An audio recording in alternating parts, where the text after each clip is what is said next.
안녕하세요. 세계금융연구원 골든클럽 정기준 원장입니다. 국내 주식시장을 비롯해서 글로벌 주식시장이 반등세, 강한 반등세를 좀 멈췄죠. 그러면서 지금은 저항권에서 버티기에 들어가는 모습입니다. 주식시장에 특별한 악재는 없고 오히려 지난주보다 나쁜 소식들보다는 좋은 소식들이 더 많았던 것 같아요. 그럼에도 불구하고 지금 더 못 올라가고 있는 거는 시장에서 그만큼 좋지 않은 수급들에 대해서 소화를 하고 있다라고 보시면 될 것 같은데, 이런 과정들을 잘 거쳐야지만 이후에 시장은 탄력적으로 움직일 수 있습니다. 자, 시장 상황 같이 한번 체크를 할 텐데요. 코스피가 폭락한 이후에 반등세가 강하게 나타났었죠. 참 8월을 이렇게 보면은 너무 다이나믹하네요, 진짜. 이게 무서운 게 실제로 투자 심리라는 부분은 이때 투자 심리가 참 살아나고 있었거든요. 살아나던 투자 심리가 단 며칠 만에 꺾여버렸단 말이에요. 지금 8월 들어서면서 바로 폭락이 나오다 보니까는 이제 우리가 그런 게 있어요. 썸머랠리라는 기대가 언제부터 있었어요. 과거 오랜 흐름, 주식시장 흐름에서 보면은 여름철에 급격하게 막 올랐던 경험들이 있단 말이에요. 이제 그러다 보니까 썸머랠리라는 용어 자체가 생긴 거죠. 근데 이제 그런 기대가 피어오르는 듯 하자마자 이렇게 폭락이 나타나게 되니까는 투자 심리는 바닥으로 떨어졌습니다. 바닥으로 떨어진 투자 심리가 사실 이게 너무 지나친 투기적인 매도 때문에 하락한 거거든요. 엔캐리와 관련돼서 실제로 엔캐리가 움직였다기보다는 엔캐리 우려가 발생하니까 거기에 따라서 글로벌 주식시장 파생상품, 선물이라든지 옵션이라든지 그런 데서 매도 공격이 나온 거예요. 그러면 한국 주식시장도 여지없이 급락할 수밖에 없는 거고요. 그러니까 이런 것들 보면은 공매도를 금지시키는 게 과연 적당하느냐, 그게 무슨 소용이 있느냐. 공매도 금지시켰는데 그렇다고 폭락이 나올 게 안 나오나요? 그렇진 않거든요. 불법 공매도가 문제인 거지, 공매도라는 부분이 어떤 측면에서 우리가 위험을 관리하는 차원에서는 긍정적인 효과도 있기 때문에, 아무튼 어쨌든 간에 근데 이제 한번 무너졌던 투자 심리가 V자 반등을 했다고 하더라도 다 살아나기는 사실 힘들어요. 자라 보고 놀란 가슴 소뚜껑 보고 놀란다 그러잖아요. 그거랑 같다고 보시면 돼요. V자로 올라와서 시장이 추가적으로 떨어지기 전 이상을 올라주어야지만, 그러니까는 2800선을 뚫고 넘어가야지 투자 심리는 다시 좋아진다는 겁니다. 근데 지금 2800선은 100포인트 더 올라가야지 되거든요. 그리고 또 문제는 2800선까지 올라가는 게 쉽지 않다는 거예요. 지금 당장은요. 이게 너무 큰 저항이기 때문에 여기서 어떤 악성 매물들이 어떤 종목에 쏟아져 나올지 알 수가 없습니다. 이건 한국 주식시장뿐만 아니고 뉴욕 증시도 그렇고 일본 증시도 그렇고 마찬가지입니다. 그래서 보면은 이 저항권 구간에 도달했던 이제 나스닥을 보면, 나스닥도 오히려 한국 주식시장은 저가 매수세가 좀 더 탄력 있었던 편이라고 보여지고요. 뉴욕 증시 같은 경우에는 제대로 그걸 맞아버린 거죠. 네, 제대로 악성 매물에 대한 공격이 나오면서 목요일 시장이죠. 목요일 시장에서 많이 떨어졌습니다. 반도체 관련주도 많이 하락했고요. 테슬라도 많이 떨어졌고, 그에 반해서 하락이 한국 주식시장은 좀 덜했죠. 반도체 관련주나 그런 쪽 종목들이 그렇게 과하진 않았습니다. 그 다음에 니케이도 한번 볼게요. 니케이도 보면은 그닥 나쁘진 않았어요. 이렇게 보면은 니케이 상황도 우리 시장과 비슷합니다. 조금씩 저항을 해소해 나가는 그런 모습이죠. 어떻게 보면은 일본이 금리 인상 한다고 얘기한 게 근원이었는데, 지금 일본도 어찌 되었거나 저항권에 들어가 있기는 합니다. 일본도 이 저항권을 쉽게 돌파하지는 못하고 있는 거고 조금 더 시간이 필요하다고 보입니다. 다시 한국 주식시장으로 넘어올게요. 지금 움직이는 종목들 어떤 종목들이죠? 추세 낙폭과대 종목들이죠. 이제 이번 주 흐름들 보면 이제 2차 전지 관련주들이 움직임이 있었었고요. 2차 전지 관련돼서 이제 한국에서 특별한 이슈들이 있었죠. 국산 배터리에 대해서 뭔가 좀 더 유리하지 않냐라는 중국의 배터리에 비해서 그런 얘기들이 나죠. 이제 화재 소식 때문에. 근데 그렇게 되면은 사실 테슬라 트럭 화재 조사 소식도 있고 이게 국산 배터리냐 아니냐가 문제보다는 불량 셀이 문제잖아요. 배터리 불량 셀.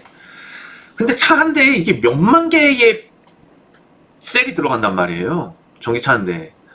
그럼 우리가 0.1% 불량률이라고 하더라도 1000개 중에 한 개잖아요. 0.01% 불량률이면 10,000개 중에 한다고.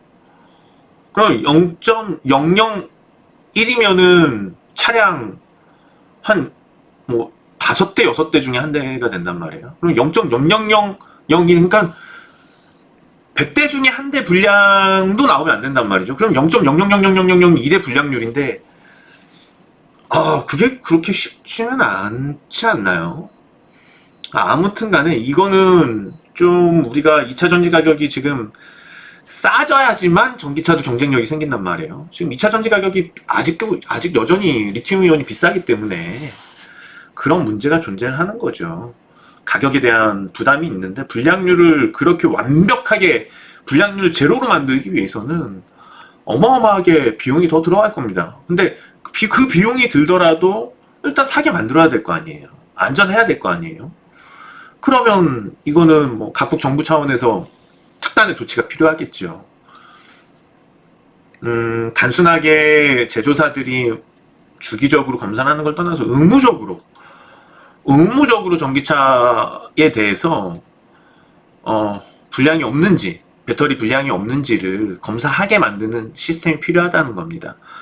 그게 되어야지만 전기차와 함께 살 수 있는 거죠. 사실 전기차만 불이 나는 건 아니에요. 오히려 내연기관 차들이 불 더 많이 나지 않나요? 다만 이제 전기차 화재가 잘 꺼지지 않는 문제가 있는 거고 운행 중에 사고가 나지 않는 게 문제가 있는 거죠. 운행 중이지 않을 때, 그러니까 주차장에서 사고가 나면 이거는 불이 나는지 모르니까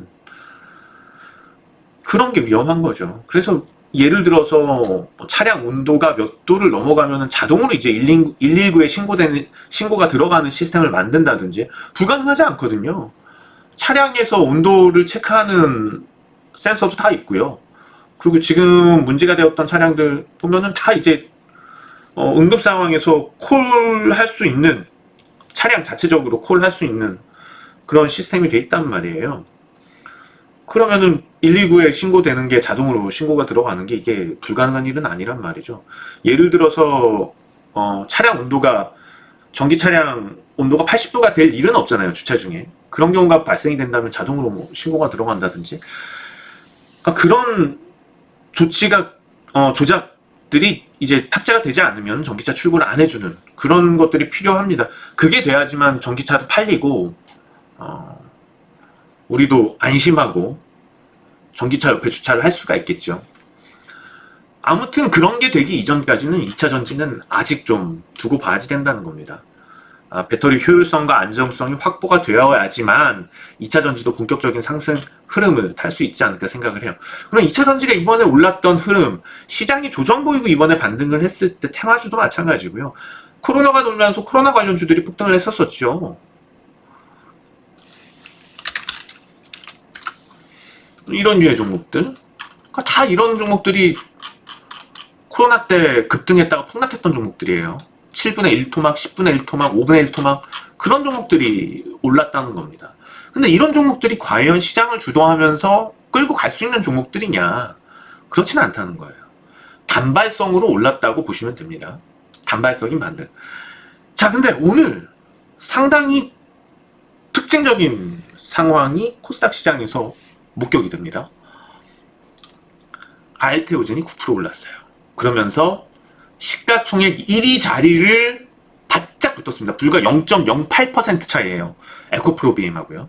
한번 그런 얘기 드린 적 있어요. 코스닥이 살아나려면 2차 전지 시가총액 비중이 확 낮아지면서 오히려 바이오 종목들 시가총액이 치고 올라와야 된다는 건데, 오늘 이제 시가총액 10위권에 있는 큼지막한 종목들이 다 올랐어요. 바이오 종목들이. 리가캠 바이오. 그러니까 이런 종목들은 신고가 부분까지 다시 올라왔단 말이죠. 이제 뭐 HLB도 또 정신 차리려고 그러고, 3천당 자약은 단기적으로 너무 많이 올라서 조정을 보였죠. 그렇지만 3천당 자약 유망합니다. 제네릭 바이오, 그러니까 바이오 시밀러 관련돼서 성장성, 그러니까 이 부분에 많은 종목들이 높은 PER, 밸류에이션을 적용을 받고 있는데 아직 그만큼 3천당 제약 반영 못하고 있거든요. 근데 이건 시간 두고 충분히 반영을 할 거라고 보입니다. 아직까지 시가총액 비중도 0.93% 코스닥 시장에서 높지 않습니다. 부담 없이 접근할 만한 종목이고, 리가켄 바이오도 괜찮고요. HAB도 한번 악재가 나왔지만 그 기술 어디 안 가는 거거든요. 중국 쪽에서 문제가 있었고 미국하고 중국하고의 마찰적인 부분이 문제가 되는 것이, 뭐 다른 파트너를 찾아도 되는 거고요. 아무튼 그런 것도 종합해 봤을 때 코스닥 시장에 이런 물결이 분다라는 것 자체가 지금 뭔가 심장을 두근두근하게 만들고 있어요. 그래서 오늘 이제 뭐 뉴욕 증시가 지금 녹화 금요일입니다. 뉴욕 증시에서 반도체 관련된 종목들이 하락하고 그랬었기 때문에 하이닉스도 떨어지고, 그리고 삼성전자도 떨어지고, 뭐 반도체 관련된 종목들 좋지 않은 흐름을 보였어요. 그런데 지금 분위기를 보면은 이 저항대를 시장이 돌파하고 나가는 거는 시간 문제라고 보여요. 악성 매물들 소화될 거고요. 그리고 지금 특별하게 악재 나올 만한 것 찾기 좀 힘들어 보이고요. 그리고 왜 뉴욕 증시에 비해서 덜 떨어졌는지에 대해서도 봐야지 될 거예요. 한국 주식시장이 유리하니까. 그리고 최근에 환율 동향을 보더라도, 제가 환율 뭐라 그랬죠? 한국의 시선에서 보는 한국, 그리고 한국 외 글로벌 전반적인 금융시장에 대한 리스크를 나타낸다. 원달러 환율이 높아진다는 것은 그만큼 금융시장 리스크가 올라간다는 거고, 전체적인. 원달러 환율이 떨어진다는 거는 한국 입장에서 생각했을 때 국내외적인 금융 리스크가 낮아진다는 걸 의미합니다. 최근에 추세적으로 환율이 이렇게 떨어졌다는 것을 보면 금융 리스크가 낮아졌다. 외국인 순매수도 다시 좀 보이고 있죠. 뭐 아직까지 제가 봤을 때 상당히 적극적이다 라고 얘기하기는 조금은 어려울 것 같아요. 외국 매수가요. 그럼에도 불구하고 외국인 순매매 동향 누적 차트인데요. 2022년부터 쭉 이렇게 보면은 계속해서 매수 추세예요. 외국인은요. 한국 시장에 대해서. 최근 들어서 이번에 엔캐리 이슈가 있으면서 매도를 했었었죠. 그랬다가 어떻게 됐나요? 다시 그거 사들이고 있단 말이에요. 그러니까 이런 뭐 동향들도 보면은 실제로 한국 주식 시장이 불리하지 않아요. 왜 외국인이 장기적인 순매수 기조를 유지를 할까요? 단순해요. 외국인이 장기적으로 이런 매수 추세를 보인다는 것은 한국 주식 시장 싸다고 보는 거예요. 뭐냐? 당장 한국 주식 시장을 매수해서 뭐 폭발적으로 오를지 안 오를지는 모르지만 언젠가 반영을 할 거라는 거죠. 우리도 그런 점들을 생각을 늘 하고 있어야지 된다는 겁니다. 자, 결국에 이게 매물은 어찌되었거나 악성 매물들은 악성 매물이 갖고 있는 성격이 있기 때문에 악성으로 나오는 거고요. 이 구간에서 그런 매물들이 소화가 되고 난다면 그 이후부터는 가벼워지겠죠. 그래서 우리 2800선 뚫리면 아주 무서운 속도로 치고 올라갈 수 있을 거예요. 시장이요. 그때 어떤 종목들이 과연 유망하겠느냐, 어떤 종목들이 주도를 하겠느냐, 쉽게 변하지는 않을 거라고 보고요. 지금의 범위들, 기존의 시장에서 이끌어갔던 범위들이 크게 달라질 수 없을 거다. 물론 그 이후에는 어떤 변화가 있을지 모르지만, 자, 먼저 코스닥은 바이오입니다. 시가총액 상위에 있는 바이오 종목들, 그 종목들이 중점이 안 될 수가 없어요. 코스닥은 왜냐하면 성장성을 반영을 하기 때문에. 알테오젠 오늘 괜히 이렇게 오른 거 아닐 거예요. 9%나 예고한 거예요. 이거는 나 시가총액 1위 먹을 거야. HLB도 마찬가지로 오늘 이런 반등은 상당히 고무적이에요. 단순히 투기성으로 들어온 수급은 아니라고 보입니다. 아무튼 뭐 이런 바이오 종목들 코스닥에서 흐름 괜찮을 거라고 보이고, 사실 삼성바이오로직스도 주가가 우리가 뭐 시끄럽지 않아서 그렇지 많이 올랐단 말이에요 그동안. 그러니까 이런 뭐 과거 코로나 관련주 바이오주들 말고 바이오시밀러나 아니면은 항암 신약이라든지 그런 쪽 종목들 많이 유망하다고 보시면 될 것 같아요. 한국도 이제 선진국이기 때문에 R&D 쪽에서의 뭔가 밸류에이션을 자꾸 높여가는 작업들이 진행이 될 겁니다. 자, 그 다음 무시할 수 없는 건 반도체예요. 역시 하이닉스, 삼성전자 이들 종목들이 그냥 무너져 내리고 있다? 그럴 수는 없어요. 자, 보자고요. 우리 AI 성장성 때문에 미국의 엔비디아부터 해서 ASML이며 뭐 인텔 다 많이 AMD 엄청 많이 올랐잖아요. 종목들이요. AI 이슈를 타고 반도체 종목들이요. 근데 정작 거기서 핵심적일 수 있는 HBM 2차 전지 때는 리튬 생산업체들, 리튬 업체들 엄청나게 주가 버블 만들어줬죠. 막 100배, PBR 100배 오르고 막 그랬었죠.